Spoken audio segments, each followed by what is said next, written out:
Okay. Very good evening to all, guys. So in this video, we will discuss these questions of this June 2023 exam question paper. इसमें हम लोग social work का जो paper 2 है उसको discuss करेंगे. Okay.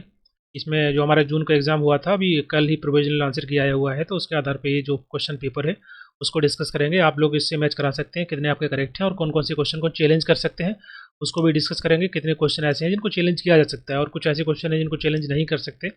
Okay. तो वो भी डाउट आपके क्लियर हो जाएंगे. और जिसमें से दो क्वेश्चन जो है आपके इसमें से हटा दिए गए हैं. इसका मतलब सिंपल है कि अब 148 क्वेश्चन है आपके पास, उसमें से ही आप परसेंटेज निकालिए. अगर आपको परसेंटेज निकालना है कि आप कितना परसेंटेज आया हुआ है, so you just calculate out of the 148. दो क्वेश्चन आपके उसमें से हटा दिए गए हैं. ठीक है. इसका मतलब ये नहीं है कि सबको मार्क्स मिलेंगे दोनों, मतलब दो क्वेश्चन ही हटा दिए उन्होंने, तो अब 148 क्वेश्चन ही है आपके पास. सो उसमें जितने आपके करेक्ट हैं उसके आधार पर आप परसेंटेज निकाल सकते हैं. Okay. So now let start. Before starting guys, this is the course. अभी फाउंडेशन कोर्स स्टार्ट हुआ है दिसंबर के लिए. तो अगर आप लोग तैयारी करना चाहते हैं तो you can just start. Classes already start हो चुकी हैं और you can join. Okay. These are the content in the course. Theory आपको सभी यूनिट 1 से लेकर यूनिट 10 तक कवर होगी. इसके सभी वीडियो लेक्चर्स रहेंगे इसमें रिकॉर्डेड. PDF नोट मिलेंगे, उसको डाउनलोड कर सकते हैं, प्रिंट कर सकते हैं. रिवीजन नोट्स भी मिलेंगे. अभी जो एग्ज़ाम हुआ था बहुत सारे क्वेश्चन रिवीजन नोट से आए हुए थे और जो मैराथन क्लास कराए थे उससे अभी हम लोग डिस्कस करेंगे तो आपको समझ में आ जाएगा. लाइव क्लासेस होते हैं. एंड प्रीवियस ईयर क्वेश्चन की बात करें तो जो टेस्ट सीरीज है उसमें सभी प्रीवियस ईयर क्वेश्चन मिल जाएंगे, वीडियो रिकॉर्डिंग्स मिल जाएंगे, उसकी मॉक टेस्ट फॉर्म में रहेंगे क्वेश्चन सभी, और रिपीटेड क्वेश्चन भी यूनिट वाइज मिल जाएंगे. इसकी लाइव क्लासेस भी रहती है. इसी प्रकार से टेस्ट सीरीज में आपका 15 फुल लेंथ मॉक टेस्ट, मतलब एक मॉक टेस्ट में 100 क्वेश्चन होते हैं. इस प्रकार से 15 फुल लेंथ मॉक टेस्ट होंगे और पिछले 10 सालों के previous year question mock test के फॉर्म में रहेंगे और करंट अफेयर का मॉक टेस्ट भी होगा और यूनिट वाइज MCQ भी रहेंगे. ये सभी कंटेंट आपका इंग्लिश में रहेगा. वीडियो लेक्चर्स बाइलिंगुअल है, जैसे मैं बात कर रहा हूँ उसी प्रकार से हिंदी इंग्लिश में. इसके लिए आपको ये एप्लीकेशन डाउनलोड करना है और इससे डायरेक्टली आप ज्वाइन कर सकते हैं पेड कोर्स में जा करके, या इस स्क्रीन पे जो दिख रहा है इस पर क्लिक करेंगे पोस्टर पे तो आप डायरेक्टली वहाँ पर जा पाएंगे. उसको आपको डिस्क्रिप्शन में पढ़ना है पूरा डिटेल में कोर्स के बारे में और you can join directly there. You can contact me और you can just watch this video regarding the course. इस पर क्लिक करके आप, मैं PDF शेयर कर दूंगा ग्रुप में, तो इस पर क्लिक करके आप डायरेक्टली वॉच कर सकते हैं पूरे कोर्स के बारे में. चलिए स्टार्ट करते हैं. पहला क्वेश्चन यहाँ पर ये जो क्वेश्चन है ये आपका जुड़ा हुआ है sexual harassment against women in work place, जो एक्ट है prevention provision and redressal act 2013. इसमें बोला जा रहा है कि इनमें से कौन सा जो है which of the following can request for the internal committee complaint committee for citing a case through the conciliation before initiating inquiry करने से पहले. तो यहाँ पर ये आपका ऑप्शन नंबर C हो जाएगा. C हम लोग डिटेल में डिस्कस नहीं करेंगे क्योंकि ये केवल आंसर में प्रोवाइड कर रहा हूँ आपको. बाद में हम लोग डिस्कशन करेंगे डिटेल में, जब कोर्स के अंदर हर एक क्वेश्चन के हर एक ऑप्शन को समझेंगे, अंडरस्टैंड करेंगे. तो अभी केवल आपको ये देखना है कि 1 सेकेंड.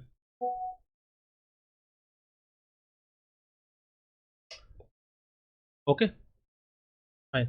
तो ऑप्शन नंबर 3 करेक्ट हो जाएगा. अभी हम लोग केवल उतना डिस्कस करेंगे जितने में आपको समझ में आ जाए कि इसका आंसर क्या है, और 1 घंटे के अंदर पूरे 100 क्वेश्चन कवर करने की कोशिश करेंगे. ठीक.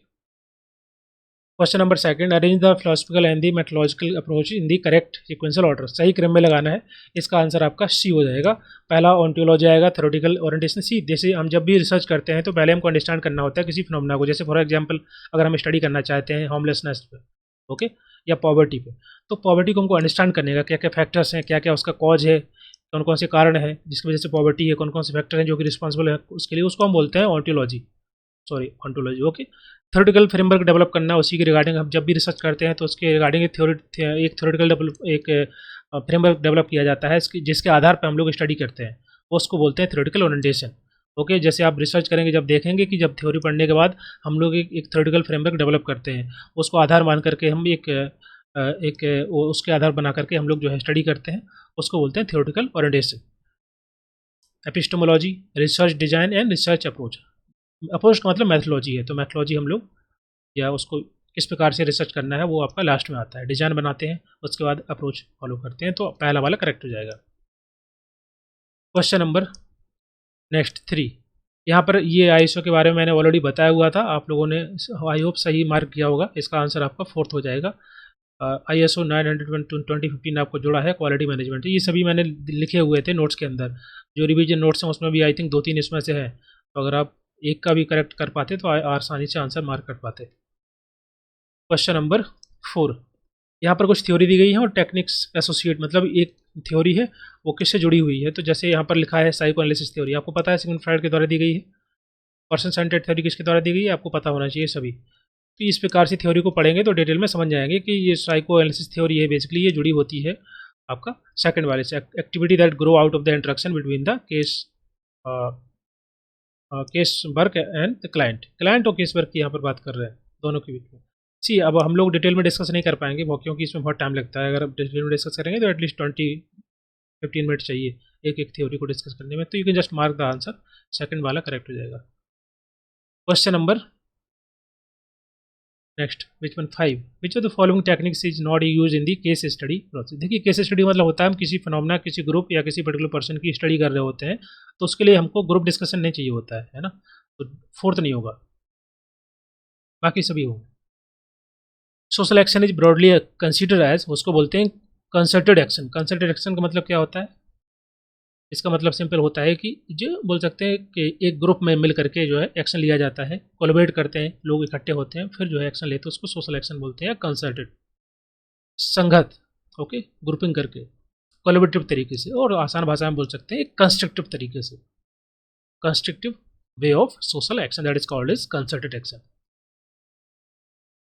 Next question, question number 7, for any practice to be sustainable, मतलब ये हम बता रहे हैं कि कोई भी प्रणाली ऐसी जो कि सस्टेनेबल होना चाहिए। इसका मतलब क्या है, it should be have least impact on the environment, बिल्कुल सही है।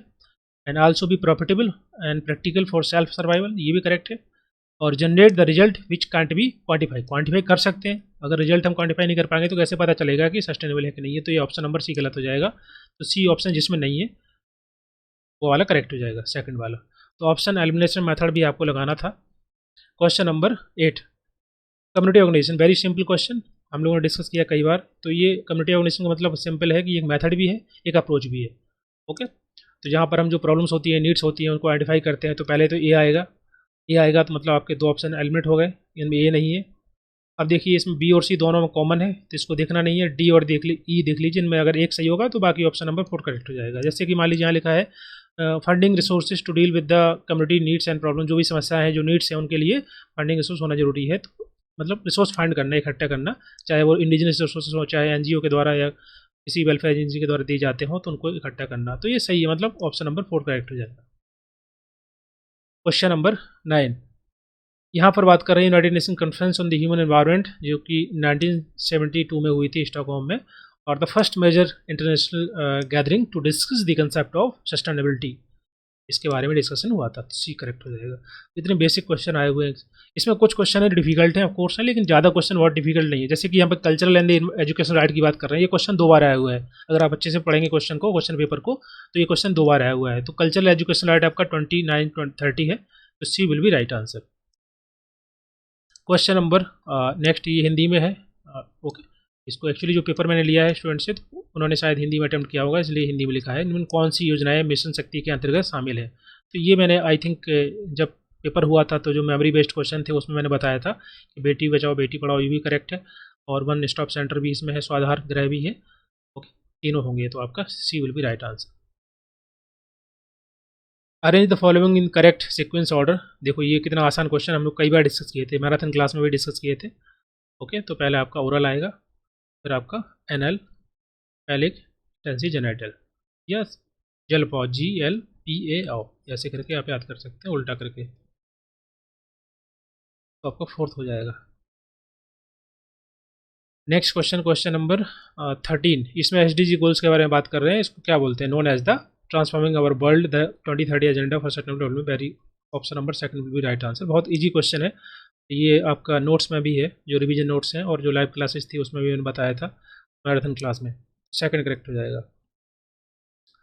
अभी तक ऐसा कोई क्वेश्चन नहीं आया जो कि आपको लगा होगा कि ये तो मैंने पढ़ा ही नहीं है, राइट।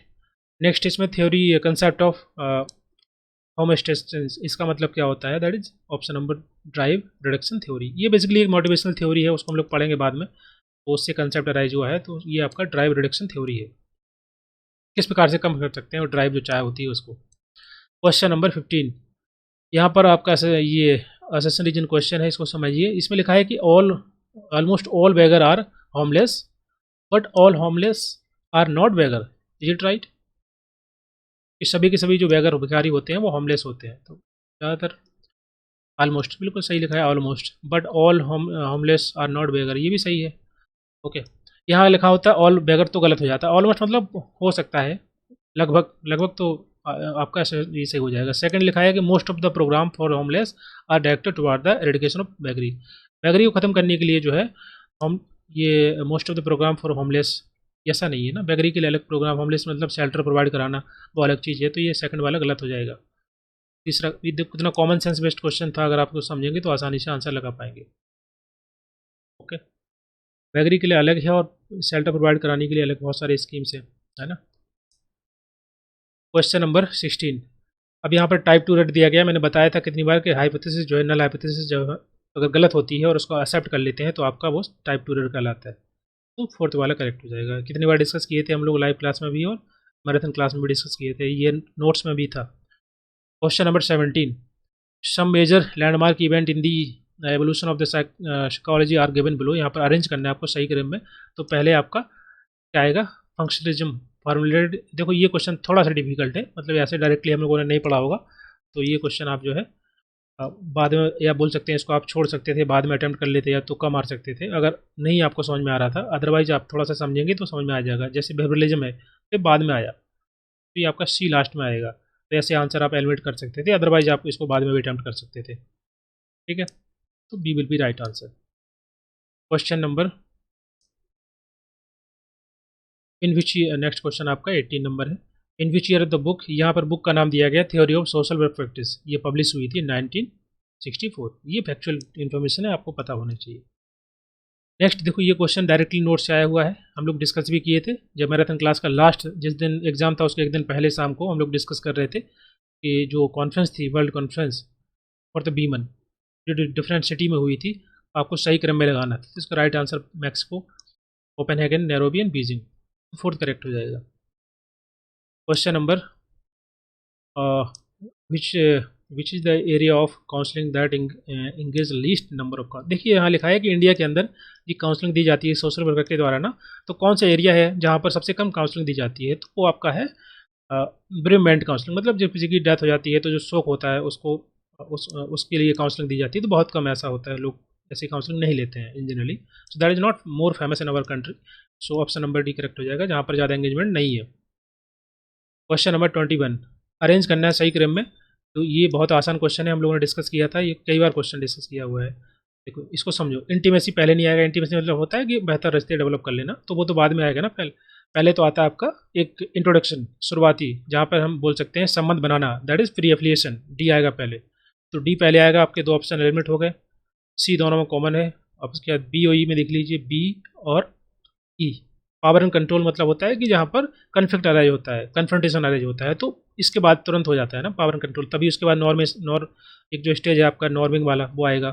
ओके, तो ई पहले आ जाएगा, तो आपको फोर्थ वाला करेक्ट हो जाएगा। ये हम लोग डिस्कस किए हैं। पावर कंट्रोल का मतलब है कि जैसे आपस में कन्फ्लिक्ट होता है, उनके डिफरेंट आइडिया होते हैं, या ग्रुप के अंदर कौन लीडर बनेगा उसके लिए कन्फ्लिक्ट होना, वो सब चीज़ें आपकी ई में आती हैं। उसके बाद आता है नॉर्मिंग स्टेज, कन्फ्लिक्ट पहले आती है, उसके बाद आपका आएगा ए वाला, इंटीमेसी डेवलप होना, बेहतर रिश्ते डेवलप होना, आपस में मिल करके फिर ग्रुप में आगे बढ़ना, तो फोर्थ आ जाएगा। क्वेश्चन नंबर, नेक्स्ट क्वेश्चन कौन सा है, 22, यहाँ पर दिया है this the increasing awareness of disability and disability right in India. हाँ, देश के अंदर अगर बात करें जागरूकता धीरे धीरे बढ़ रही है, सही है।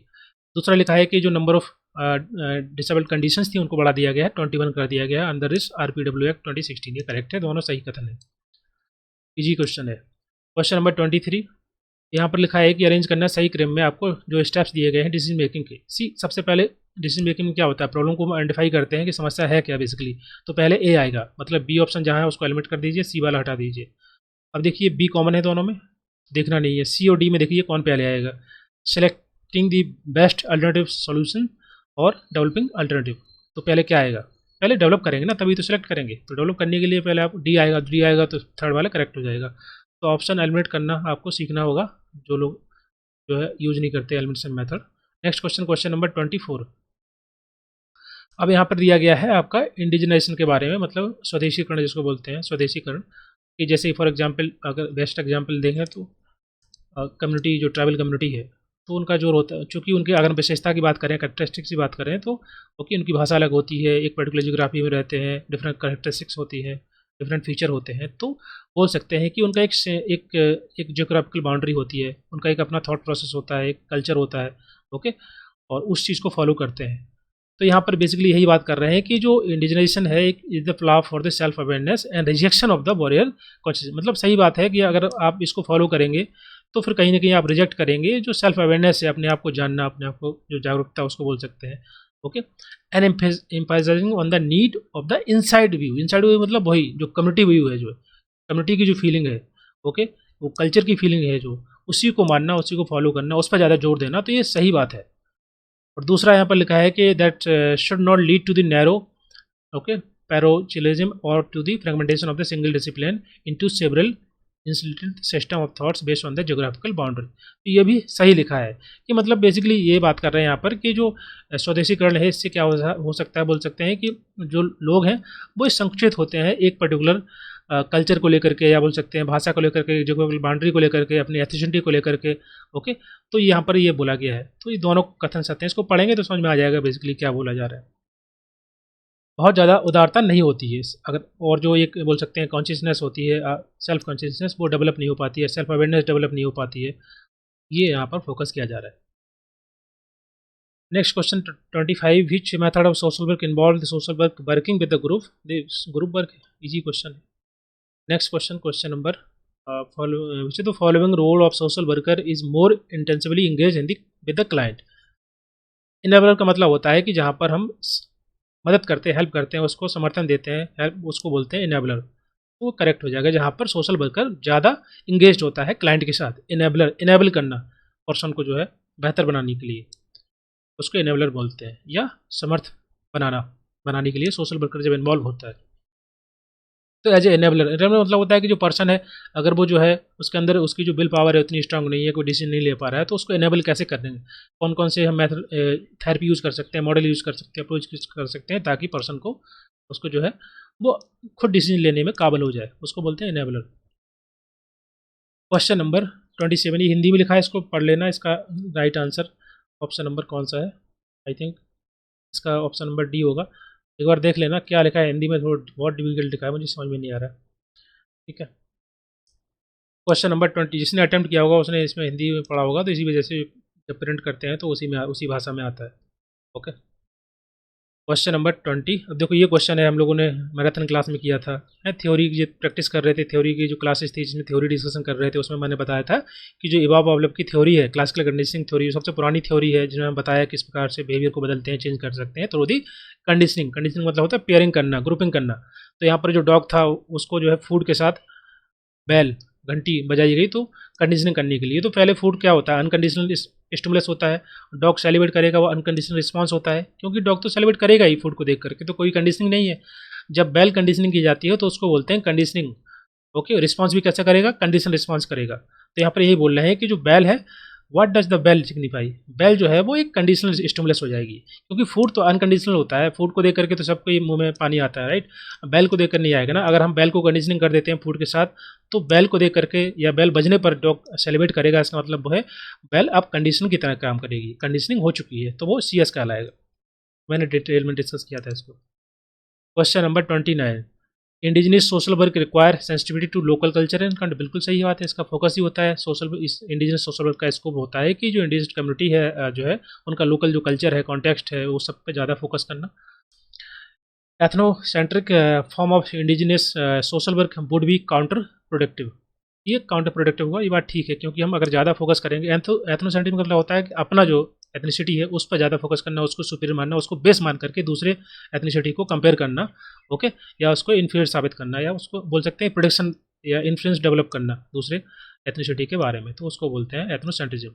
ये सही लिखा है, लेकिन दोनों आपस में जुड़े नहीं ना। यहाँ पर लोकल कल्चर की बात कर रहे हैं, कॉन्टेक्स्ट की बात कर रहे हैं, यहाँ पर बेसिकली स्कोप की बात कर रहे हैं कि सोशल वर्क का एक स्कोप होता है, या जो हम इसको बोलते हैं इंडिजिनियस सोशल वर्क, जो कि वर्क करता है फॉर द इंडिजिनियस कम्युनिटी, उनके कल्चर के लिए, उनके राइट कॉन्टेक्स्ट में।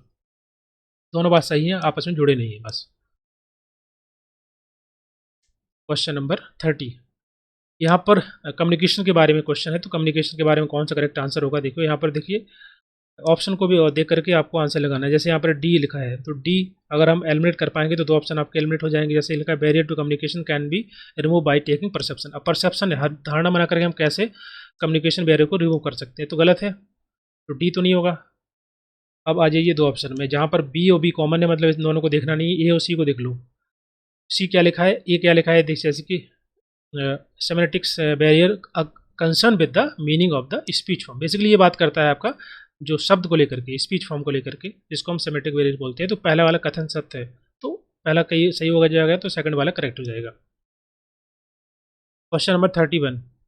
अब यहाँ पर आप देखिए कि जो मैंने बताया था आपको कि नल हाइपोथेसिस के बारे में, null hypothesis is true but rejected, that is called as type 1 error. तो ए वाला पेयर होगा सेकंड के साथ। यहाँ पर एक ही ऑप्शन, अच्छा दो ऑप्शन है, ये एलिमिनेट हो गया, ए भी एलिमिनेट हो गया।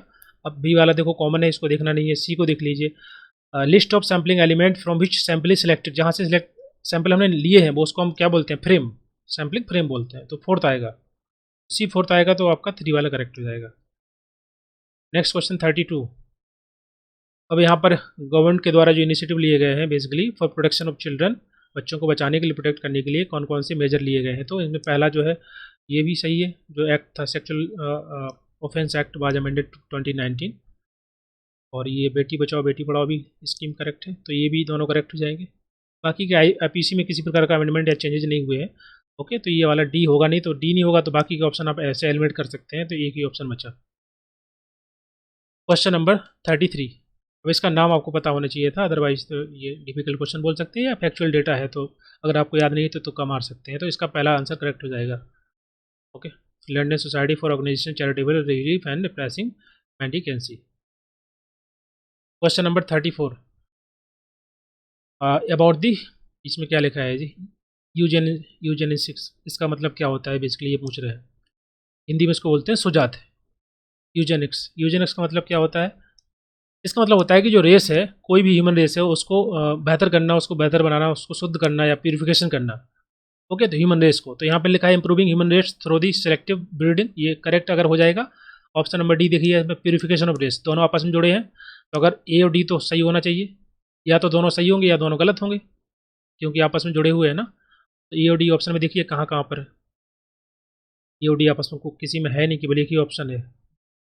तो चूंकि इसका मतलब यही होता है कि ह्यूमन रेस को प्योरीफाई करना, उसको बेहतर बनाना, ए और डी साथ में आएंगे, तो आपका तीसरा वाला करेक्ट हो जाएगा। आई होप आपको समझ में आ रहा होगा, मैं थोड़ा स्पीड में बोल रहा हूँ ताकि मैं जल्दी कवर कर लूँ इसको। क्वेश्चन नंबर 35 सी, यहाँ पर कुछ इंपॉर्टेंट टाइपोलॉजी दी गई है सोशल ग्रुप वर्क की, ये हमने बताया था आपको, ये विद द ईयर नोट्स में लिखे हुए हैं, अगर आपने पढ़े होंगे तो इसका राइट आंसर आपका हो जाएगा सेकंड नंबर। प्रथम आपके जुड़े हुए हैं आपका सोशल ग्रुप मॉडल से, कई बार बताया हुआ है। अब प्रिंसिपल ऑफ इंडिविजुअलाइजेशन, इसका मतलब होता है कि each client is a unique in himself और हर सेल्फ, अपने आप में यूनिक है, उसको उसी प्रकार से देखना चाहिए। तीसरा करेक्ट हो जाएगा। इजी क्वेश्चन, बहुत इजी क्वेश्चन, यहाँ तक अभी अभी लगभग 3 क्वेश्चन है जो कि थोड़ा डिफिकल्ट थे, या फैक्चुअल डेटा था जो आप याद नहीं रहता है हम लोगों को, तो ज़्यादा अभी क्वेश्चन डिफिकल्ट नहीं आए। Which is the following process is not whittle understanding the group functioning, group functioning को अंडरस्टैंड करने के लिए कौन सा प्रोसेस महत्वपूर्ण नहीं है। तो ग्रुप कन्फ्लिक्ट नहीं समझते ना, इसको बाद में समझते हैं, मतलब महत्वपूर्ण तो है लेकिन that is not important when we talk about the group functioning. Cohesion, सामाजिक एकजुटता होनी चाहिए, ग्रुप में एकजुटता होनी चाहिए, सामंजस्य, सोशल कंट्रोल, नियंत्रण और कल्चर।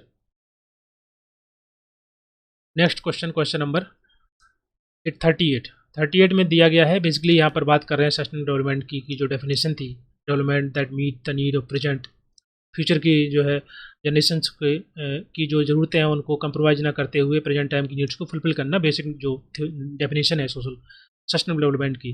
तो ये बता रहे हैं कि किस रिपोर्ट में मेंशन है, that is the Britain report. Easy question. Question number 39, यहाँ पर सही क्रम में लगाने आसान क्वेश्चन है, आपको क्या क्या ईयर है लिख करके मार्क कर लेना। क्वेश्चन नंबर 40, यहाँ पर कुछ ऑथर्स बुक्स के नाम दिए हैं। अब ये क्वेश्चन जो है तो डिफिकल्ट हो जाता है, लेकिन अगर आप इसको देखेंगे कि 1 सेकेंड, ओके हाँ, जैसे कि मान लो ये है, ये चारों के चारों नाम आपने नहीं सुने होंगे, तो ये क्वेश्चन थोड़ा डिफिकल्ट है। अब इसमें आपको जो है तुक्का मारने पड़ेंगे, तो सी 100 क्वेश्चन में अगर आप एक दो क्वेश्चन, 2-3 क्वेश्चन ऐसे रहेंगे तो कोई बड़ी बात नहीं है ना। अब एक एक बुक्स एंड ऑथर का नाम तो हम लोग पढ़ने नहीं जाएंगे हर बुक से, तो इट इज़ बेटर कि 2-3 क्वेश्चन में हम लोग तुक्का मार सकते हैं। इसका थर्ड आंसर हो जाएगा। Question number 41 which of the following person were associated with the Chipko movement. Very good question. मतलब ये क्वेश्चन हम लोगों ने कई बार डिस्कस किया है ना। इसमें पांडुरंग हेगड़े नहीं है, ये आप अपीको मूवमेंट से रिलेटेड है, तो डी नहीं होगा, बाकी सही होंगे। डी नहीं होगा मतलब ये ऑप्शन एलिमिनेट हो गया, एक ही ऑप्शन बचा। क्वेश्चन नंबर 42, कितना आसान क्वेश्चन है, अगर आपने पढ़ा होगा, मैंने डिस्कस किया था मैराथन क्लास में, नोट्स में भी था ये, रिवीजन नोट्स में। यहाँ पर बेसिकली नीति आयोग की कुछ विशेषताएं दी गई हैं, कुछ एक्टिविटी जो है उसको देखकर, जैसे पहले लिखा है प्लानिंग, बजटिंग करना, इंप्लीमेंटेशन करना, ये काम प्लानिंग कमीशन का था, उसको हटा करके नीति आयोग लाया गया था, तो पहला तो होगा ही नहीं। पहला अगर नहीं होगा तो देख लीजिए, ये ऑप्शन गया, ये वाला गया। अब देखिए दो ऑप्शन बी और ई, बी और ई दोनों में कॉमन है। अब सी और डी को देख लीजिए, इनमें से कौन सा है। कोऑपरेटिव फेडरलिज्म का मतलब होता है कि सेंट्रल और स्टेट गवर्नमेंट दोनों के बीच में सही तरीके से कोऑपरेशन हो। ओके, जैसे इसमें क्या होता है नीति आयोग में कि recommendation from the state government से भी ली जाती है, राइट, उनके भी पॉइंट ऑफ व्यू को अंडरस्टैंड किया जाता है, रखा जाता है, और जो भी स्कीम्स या जो भी प्रोग्राम बनाना है, कुछ भी एक्टिविटी करना है, तो सेंट्रल गवर्नमेंट उसमें इन्वॉल्व रहती है, स्टेट गवर्नमेंट उसमें इन्वॉल्व रहती है, दोनों का प्रॉपर तरीके से पावर बैलेंस होता है, तो उसको कोऑपरेटिव फेडरलिज्म बोलते हैं। तो सी करेक्ट होगा, मतलब एक ही ऑप्शन है सेकंड वाला। क्वेश्चन नंबर, यहाँ पर कंसिडर, ये क्वेश्चन हम लोगों ने डिस्कस किया था आई थिंक प्रीवियस क्वेश्चन में, जहाँ पर मैंने बताया था कि जैसे कि एजिम, एजिम का मतलब क्या होता है, हैंटी कबिज्म का मतलब क्या होता है, एलिटिज्म का मतलब, एलिटिज्म का मतलब सिंपल क्या होता है, इसका मतलब होता है कि क्लास के आधार पर, है ना, एलिट क्लास के आधार पर लोगों को जो है के बारे में एक प्रेजुडिस या इन्फ्लुएंस डेवलप करना या डिस्क्रिमिनेट करना, अपने क्लास को हायर बताना, सुपीरियर बताना, दूसरे को इन्फीरियर बताना, उसको बोलते हैं एलिटिज्म। इसी प्रकार के सभी कंसेप्ट है, इनको समझ लेना।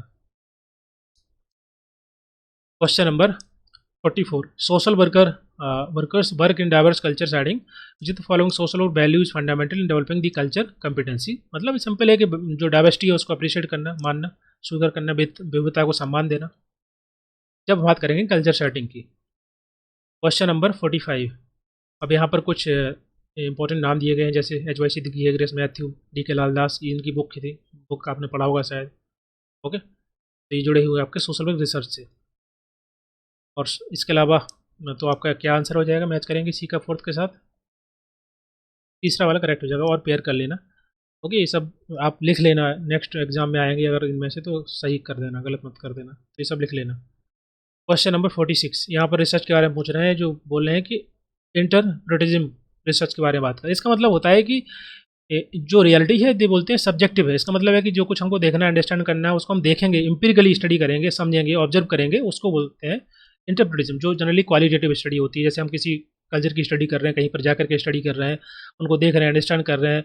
ओके, सब्जेक्टिव रियलिटी की बात करते हैं यहाँ पर, कि जो रियलिटी है दैट इज सब्जेक्टिव, इसको हम देख करके, फील करके, ऑब्जर्व करके, पार्टिसिपेट करके, अनुभव करके हम उसको देख सकते हैं। सो वो क्वालिटेटिव डेटा होता है, क्वालिटेटिव अप्रोच होती है।